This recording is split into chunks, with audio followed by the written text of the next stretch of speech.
চলো তোমাদেরকে আজ একটা গল্প শোনাই।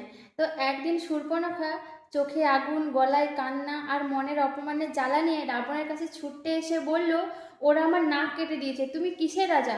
ওরা তোমার বোনের নাক কেটে দিল আর তুমি চুপ করে বসে থাকবে? তো রাবণ রাগে গর্জে উঠে বলল, আমি লঙ্কার রাজা, কার এত বড় সাহস আমার বোনের নাক কেটে দেয়? আমি সব ধ্বংস করে দেবো, সব শেষ করে দেবো।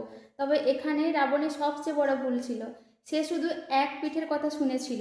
রাবণ যদি তার বোনকে শুধুমাত্র তিনটি প্রশ্ন করত, যে এক, তুমি কেন রাম লক্ষ্মণের কাছে গেছিলে? দুই, সেখানে গিয়ে অ্যাকচুয়ালি কি হয়েছিল?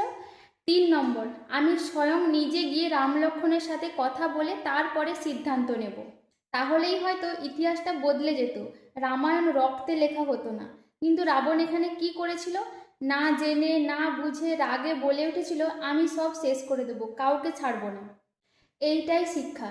যখন কেউ এসে কারোর বিরুদ্ধে কিছু বলে, তখন শুধু একদিকের কথা শুনে বড় সিদ্ধান্ত নিতে নেই, অপর দিকের কথাটাও শুনতে হয়। কখনো কখনো অপর দিকের কথাটা শুনেও নিজেকে বিচার বিবেচনা করে সিদ্ধান্ত নিতে হয়। কারণ একটি মুদ্রার শুধু দুটি দিক নয়, মুদ্রাটি কখনো কখনো সোজা হয়ে দাঁড়িয়েও থাকতে পারে। কিন্তু আমরা কি করছি? কোনো ঘটনা ঘটে গেলে ঘটনাটার সত্যতা যাচাই করার আগেই আমরা ট্রোল করছি, ভাইরাল করছি, ঘৃণা ছড়াচ্ছি চারিদিকে।